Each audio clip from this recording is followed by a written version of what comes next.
If your company is in need of second-stage cash, another way you can raise capital is to do a public offering. A public offering is a complex version of a private offering that's regulated by the Securities and Exchange Commission, SEC. Your company agrees to sell a portion of its issued stock to the public via a stock exchange. The first time your company does this, it's termed an initial public offering, IPO. For a growing business, nothing is more exciting or glamorous than a public offering.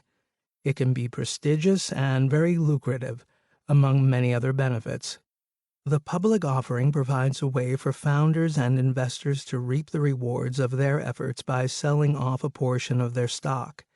It gives your business instant clout with lenders and others who may not have given you a second look before. It's a way to raise large amounts of interest-free equity capital that you probably couldn't raise by any other means.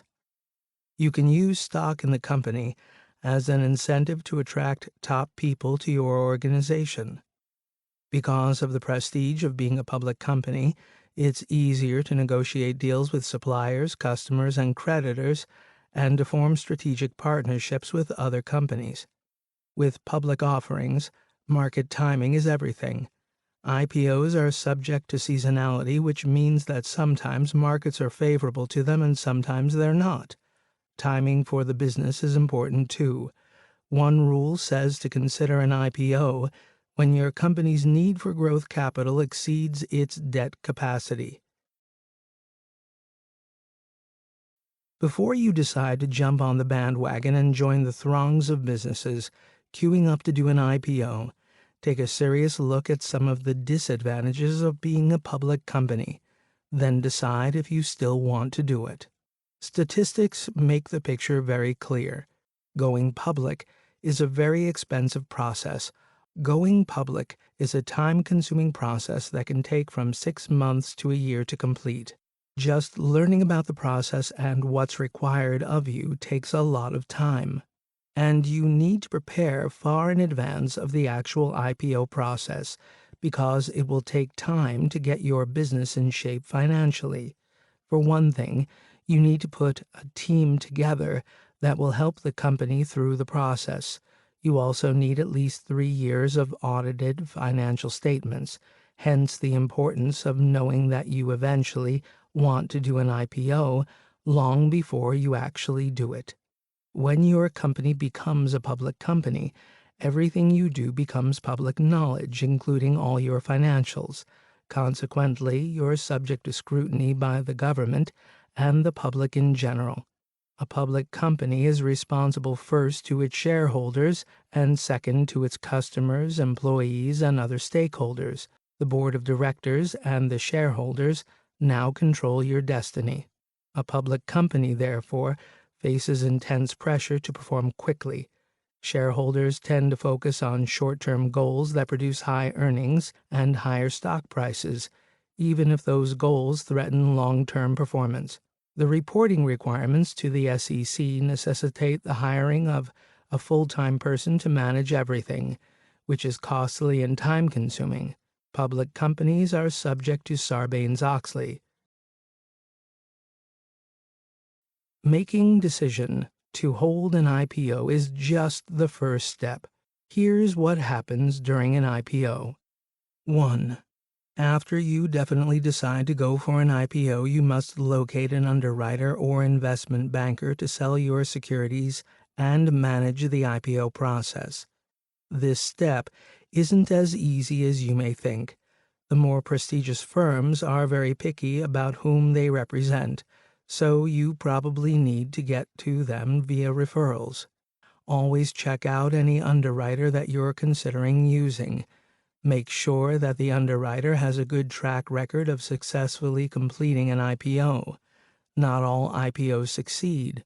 If the night before the offering the underwriter can't get the estimated going-out price or close to it, or you're not oversubscribed is having more buyers than you need, you may decide to cancel the IPO. You'll still have to pay the bills, however.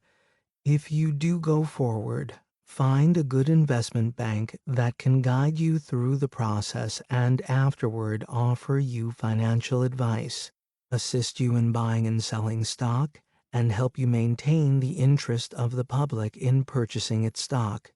2. When you find a qualified underwriter, he or she will draw up a letter of intent. The letter specifies a price range for the stock and the terms and conditions of the arrangement between your company and the investment bank. 3. You file a registration statement with the SEC. This statement is known in the business as a red herring, which is actually just another term for a prospectus. The prospectus is given to anyone interested in investing in the IPO, typically institutional-type investors such as pension funds and insurance companies. 4. After you file the registration statement, you publish the advertisement for the IPO in the financial press. This advertisement is called a tombstone, and no, it isn't meant to be a bad omen. 5. You determine on which stock exchange your company belongs. The most difficult exchange to qualify for is the New York Stock Exchange, NYSE. So, most small companies go to the American Stock Exchange, Amex, or the National Association of Securities Dealers Automated Quotation, NASDAQ. You can also choose to go public on one of the many foreign exchanges. 6. You and your team take a tour of all the major institutional investors. This roadshow is the best part of the IPO process, next to the party to celebrate a successful IPO. The goal is to get all the investors on board so that when all the SEC requirements have been met, the offering can virtually be sold in a day. Don't head to the bank yet, though, because the stock value achieved at the IPO may not be sustainable. This situation sometimes happens because you find that there's no real market for your stock. You know this because no one is buying and selling your stock after the opening day. Consequently, the value of the shares could decline to zero. It has happened. So don't let all the news reports of skyrocketing valuations lead you to believe that your company will perform in the same way. One other important point, just because you have stock listed on an exchange doesn't mean that you have a liquid asset. The SEC has some very stringent rules about when and how much stock officers, directors, and insiders can sell. Don't plan on an immediate personal cash gain. We're not trying to warn you away from a public offering. For some companies, an IPO is the best way to raise large amounts of capital and compete on an equal footing in their industries.